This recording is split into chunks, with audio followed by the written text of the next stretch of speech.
puisque donc, le musée est fermé, l'ouverture est prévue pour 2024. Donc c'est une présentation qui va être un peu particulière sur ce point-là, parce que je vais vous montrer des images de parcours qui ne sont pas encore faits, qui sont en projet. Donc on a des images scénographiques, des images de graphisme, mais voilà, c'est pas la réalité du parcours qui est encore en construction. Du coup, au niveau du contexte très global, c'est un musée qui est rénové à la fois par la ville de Strasbourg et par l'Université de Strasbourg, étant donné que le bâtiment est un bâtiment universitaire qui abrite des collections de la ville. Donc voilà, il y a une double tutelle pour cet établissement. Du coup, pour ma présentation, je vais déjà vous donner un peu le cadre de la rénovation de ce musée qui va permettre d'exposer dans quel sens on est allé pour la rénovation du parcours muséal. Et de cela va découler l'explication de pourquoi on ne fait pas d'exposition dédiée à l'évolution dans ce musée. Et ensuite, je vais vous montrer comment finalement, même en n'ayant pas d'exposition dédiée à l'évolution, on en parle à maintes reprises au final, par plein de petits bouts différents. Alors déjà une présentation très globale du musée, musée zoologique parce que c'est un musée d'histoire naturelle, mais qui ne concerne que des collections zoologiques. Par contre, il n'y a que des collections zoologiques, mais de nombreuses collections zoologiques, puisqu'il y a plus d'1 million de spécimens conservés. Donc là, vous en avez quelques exemples, c'était pour vous montrer la diversité des formats de conservation de ces spécimens, naturalisés, mésostomiologiques, en fluide ou en peau. Je vous ai mis aussi un modèle pédagogique, dont je reparlerai un petit peu plus tard d'ailleurs, qui montre qu'il n'y a pas que des spécimens naturels, mais aussi d'autres types d'objets qui sont conservés dans ce musée. Autre présentation assez rapide, ça c'est pour vous le situer géographiquement si vous ne le connaissez pas. Donc, le musée est situé dans un quartier de Strasbourg qui s'appelle la Neustadt. Donc c'est pas très loin du centre-ville très connu de Strasbourg. Et il est implanté en fait sur le campus universitaire, sur le campus historique. Et ici sur l'image place, vous avez la situation. Cette situation géographique qui permet de donner un contexte un peu plus global de sa rénovation, dans le sens où il va être intégré dans un pôle de culture scientifique et technique, étant donné que ce que vous voyez au centre, qui est en couleur, c'est un planétarium qui est en train d'être construit. De l'autre côté, il y a un bâtiment de géologie et donc, ensuite on a le bâtiment de zoologie. Donc, il va être intégré dans ce pôle de culture scientifique sur ce campus universitaire. Le bâtiment, vous voyez là, c'est un bâtiment qui contient évidemment les espaces d'exposition, des réserves, mais aussi des ateliers pédagogiques, un laboratoire d'archéozoologie qui s'appuie sur les collections histologiques du musée, et des bureaux aussi du Jardin des Sciences, donc, qui est partie prenante de la rénovation de l'Université de Strasbourg, et des bureaux du musée zoologique, ainsi que des salles de cours, encore des salles de TP des sciences et de la Terre. Donc très rapidement, en fait, la rénovation du musée elle a été décidée tout d'abord pour des raisons architecturales par rapport à des différentes problématiques de sécurité, d'accessibilité, de contrôle de température qui n'allait pas. Et en fait, on a profité de cette rénovation de bâtiments pour faire une rénovation aussi scénographique du parcours. Et c'est là qu'on va commencer un peu plus à rentrer dans le vif du sujet. En fait, le musée zoologique, jusqu'à présent, c'est un musée qui a été rénové par petites touches, ce qui fait que vous pouvez trouver, jusqu'à ce que le chantier commence, des présentations très différentes des collections qui en fait témoignent d'une histoire de la muséographie.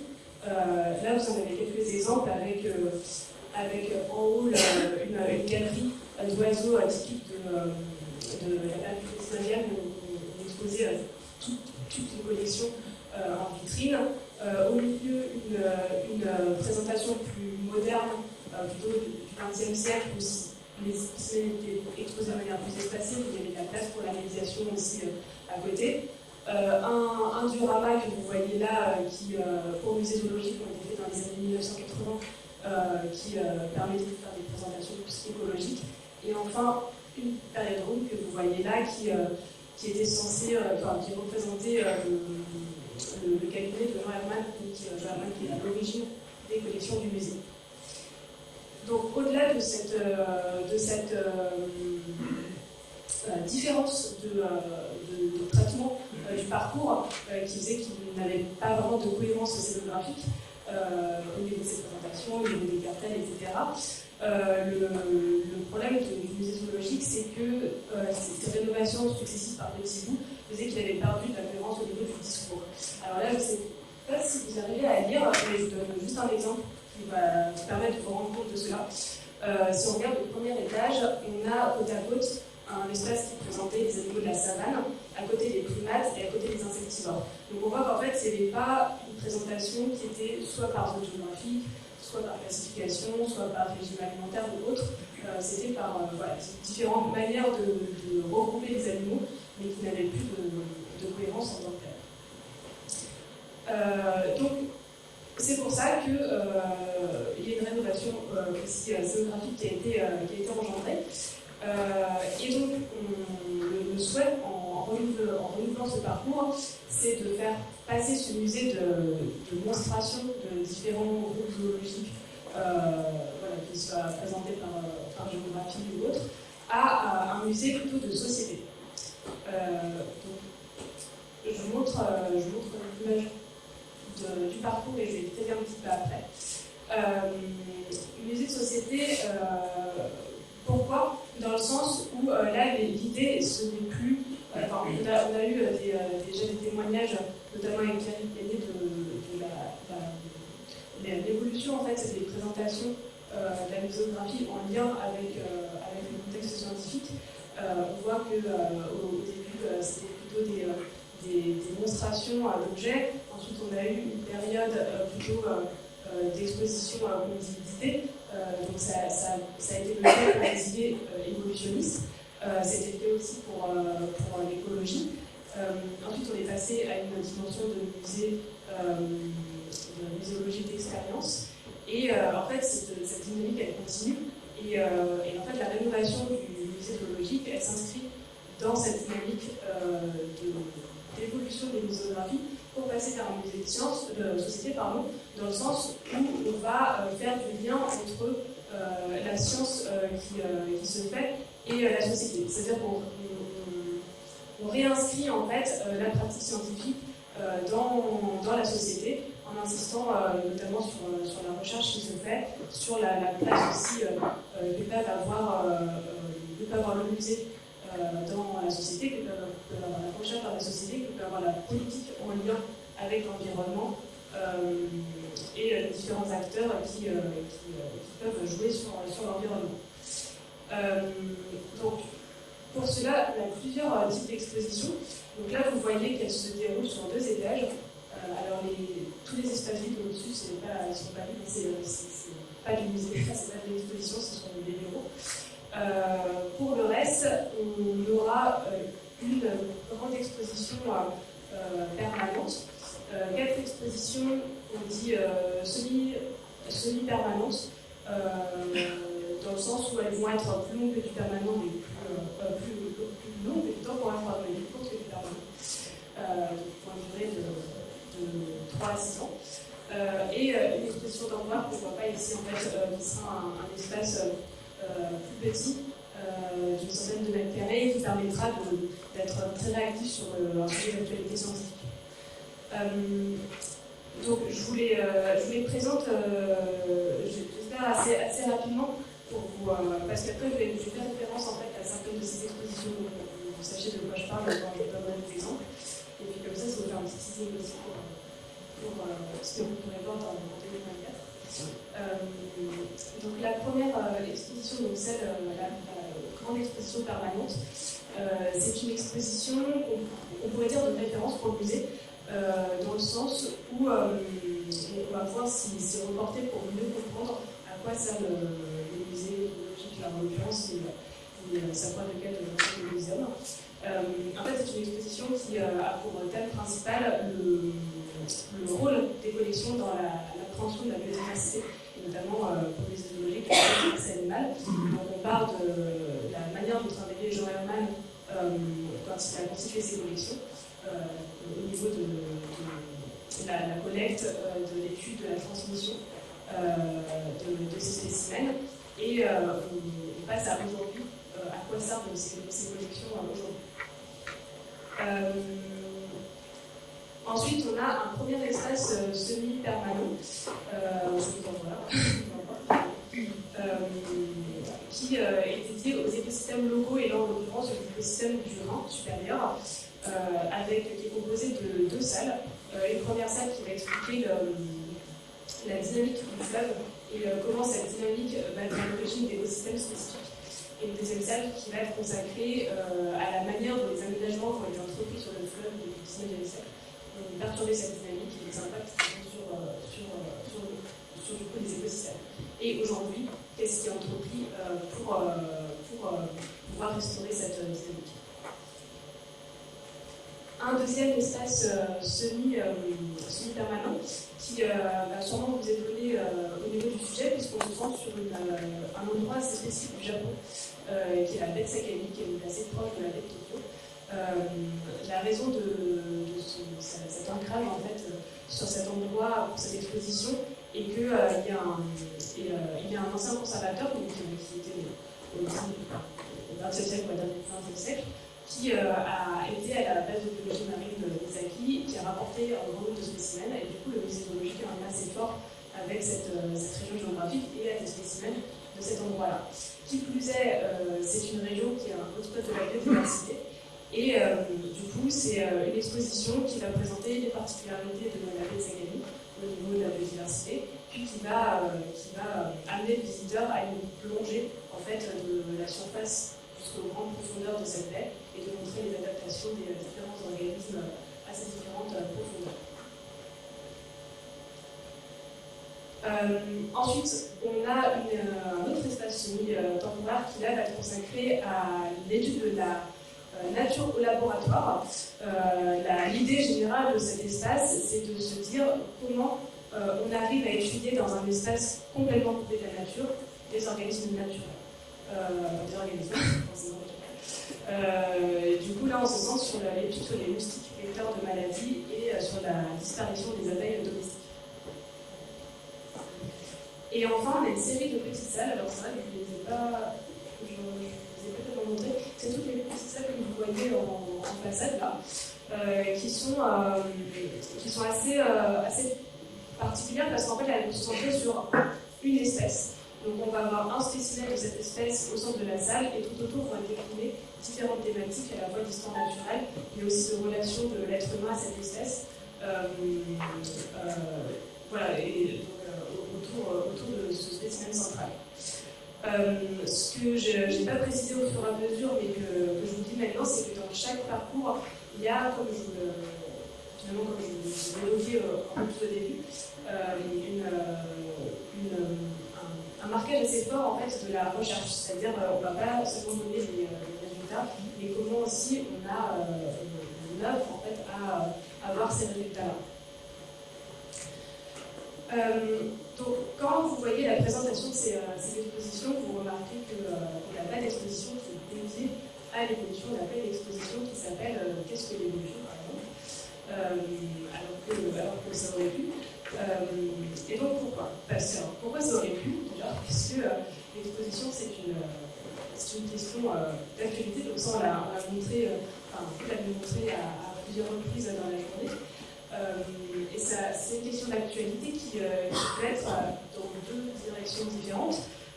Déjà plus dans le fond du sujet, dans le sens où l'évolution va permettre de comprendre la diversité du vivant. On peut aussi s'interroger sur la prise en compte de l'évolution des espèces dans les politiques de conservation. Donc, en cela, le sujet de l'évolution entre dans ces questions d'actualité, dans ces débats de société qu'on souhaite mettre en avant au musée zoologique. C'est aussi une question d'actualité, et ça a été dit aussi à plusieurs reprises dans la journée, au niveau, je dirais plutôt de la forme, dans le sens que c'est une théorie qui n'est pas facile à appréhender, qui peut susciter des rejets, qui peut susciter de l'incompréhension assez facilement. Et du coup, dans son rapport entre la science et la société, la confiance qu'on veut prêter au discours scientifique, la question de cette théorie de l'évolution est un support tout à fait central pour traiter cette question. Donc en ça, pour le projet du musée zoologique, ça aurait pu être effectivement une exposition à laquelle un thème auquel on consacre une exposition. Pour autant, on ne l'a pas fait. Alors ça ne veut pas dire qu'on le fera jamais, comme je vous l'ai dit, les expositions celui-là encore, donc peut-être que pour l'année prochaine, c'est ce qu'on fera. Pour l'instant, on n'a pas pris ce parti-là, parce qu'on s'est interrogé sur le média exposition. On s'est interrogé sur le média exposition en se demandant si c'était s'il était si approprié que ça, en fait, à traiter cette question. Je me suis permise de mettre une photo de Kevin Lepintre en conférence, dans le sens où une conférence qui va traiter de l'évolution, ça va durer à peu près 1 heure environ, avec des personnes qui sont assises, qui ne sont pas dérangées par d'autres aspects, par d'autres propos, etc. Et ce ne sont pas du tout les conditions d'une visite d'exposition où on est debout. Enfin, le média expo, c'est un média assez particulier quand même. On est debout, il y a une grande activité, on ne vit pas toujours seul, même si nous on vient seul, il y a du monde souvent autour. On peut être happé par divers éléments.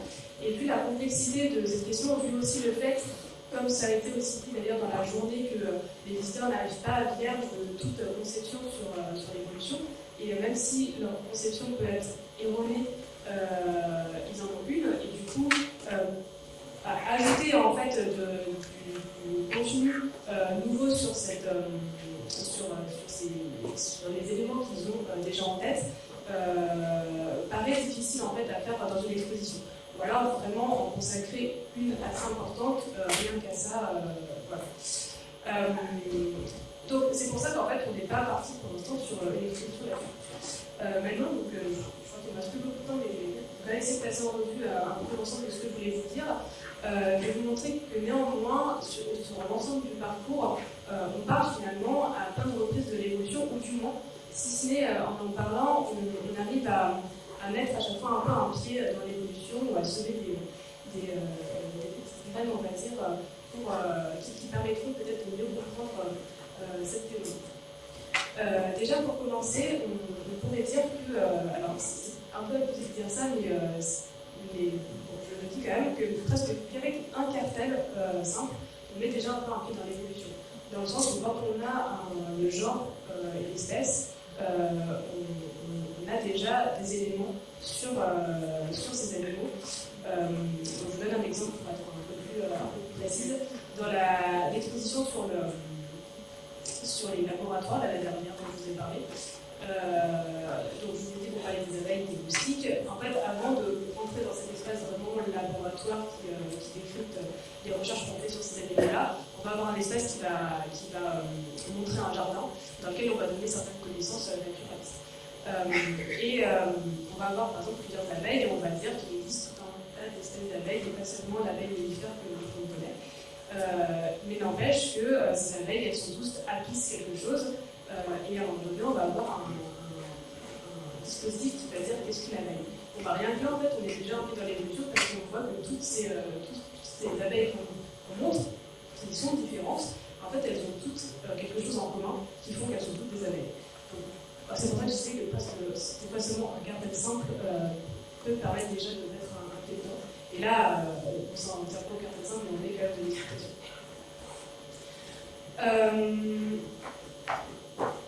Oui, alors là, c'est un exemple similaire avec les carnivores dans la première partie, où on va présenter un ensemble emboîté en fait, de carnivores avec des spécimens réels. Et comme le terme carnivore est un terme ambigu, puisqu'il ne va pas avoir la même signification entre l'usage courant qu'on en fait et l'usage qu'on entend classification ou c'est un ordre, on va expliquer en fait cette différence et par là donner des éléments qui font que ces éléments sont des cartes d'ordre au niveau de la classification et de ce fait rentrer aussi dans ce qu'ils ont en partage aussi en commun. Ensuite, un petit peu plus peut-être un peu plus indirectement, en parlant de certains modes de vie, on va aussi pouvoir parler par là d'évolution. Donc là, je vous ai mis plusieurs exemples, donc je ne vais pas parler tous pour arriver à aller jusqu'au bout. Vous voyez par exemple le premier rôle là, et pourtant chimiosynthèse de synthèse. Ça, c'est quelque chose dont on va parler dans l'exposition sur les océans. Où on va parler de ces organismes qui sont adaptés à des conditions très particulières et qui vont pouvoir vivre grâce à la chimiosynthèse. Et de ce fait, par là, on parle aussi d'adaptation des organismes à certains milieux. Et donc, du coup, on rentre aussi dans cette connaissance de l'évolution. Du coup, je passe vite et je peux enchaîner sur le même exemple d'ailleurs de chimiosynthèse. Je vous ai dit tout à l'heure que les expositions allaient être centrées sur ce rapport aussi de l'être humain avec son environnement. Donc on aura plusieurs exemples là-dessus. Si on prend encore une fois le premier exemple là, qui est cuivre, lithium, cobalt, etc. Donc ça c'est sur les recherches, les prospections qui sont sur les métaux rares dans les profondeurs et en l'occurrence proches des sources chimiosynthétiques. On va avoir une modification de l'environnement qui va être brutale et du coup sûrement une perte de biodiversité dans ces milieux-là s'ils sont comme ça exploités. Donc en exposant ce débat, donc là en fait à la base ce que je voulais vous dire c'est qu'on ne cherche pas à parler d'évolution, on cherche à parler d'un sujet de société, d'un débat, d'éléments où on va devoir prendre des décisions sur l'exploitation ou non de ces sources chimiosynthétiques, mais en exposant les termes du débat, en montrant les risques que l'on fait courir à la biodiversité de ces milieux-là, et on va parler aussi de rupture, de changement brutal en fait de l'environnement dans un milieu, du fait que les organismes s'adaptent sur un temps qui est normalement assez long et que là ils vont pas avoir le temps d'être adaptés, de développer des adaptations qui vont leur permettre de survivre à ça et que du coup ils risquent de disparaître. Un autre sujet là qui parle plus des collections. En fait, c'est à deux endroits dans le musée où on parle de l'importance de conserver les collections. Donc, dans l'exposition permanente et un aussi dans la partie sur les océans. Donc là, on se centre sur pourquoi est-ce qu'on garde des collections et on les montre comme archives de la biodiversité. Et en montrant que ces collections vont pouvoir servir à comparer ce qui a existé à un endroit donné à une époque donnée et ce qui existe aujourd'hui. Et de là, en fait, conserver ces archives va permettre de mesurer le processus, de montrer le processus évolutif, la dynamique en fait de l'évolution à un endroit donné. Ensuite, très rapidement, c'était pour vous montrer que dans les expositions, on s'attache des fois aussi à certains thèmes qui touchent à l'évolution, sans pour autant faire un sujet spécifiquement à l'évolution. Donc, dans les salles que je vous ai montrées au départ, entre autres spécifiques, il y aura le loup. Et un des sujets sur le loup, ça va être la domestication du loup et sa transformation en chien. Donc, par la domestication, la sélection artificielle, ça donne aussi quelques vues sur l'évolution. C'était vous, c'est là, c'est vrai.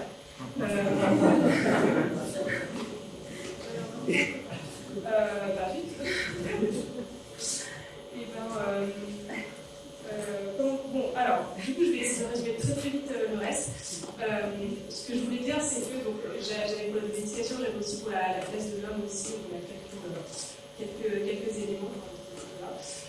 En fait, ce que je voulais dire, c'est que dans l'ensemble de ces expositions, par ces différents exemples que je vous ai exposés, plus l'exposition permanente qui va parler de classification et de comment on classait avant, comment on classe aujourd'hui, forcément on va aussi s'intéresser à l'évolution dans ces aspects-là.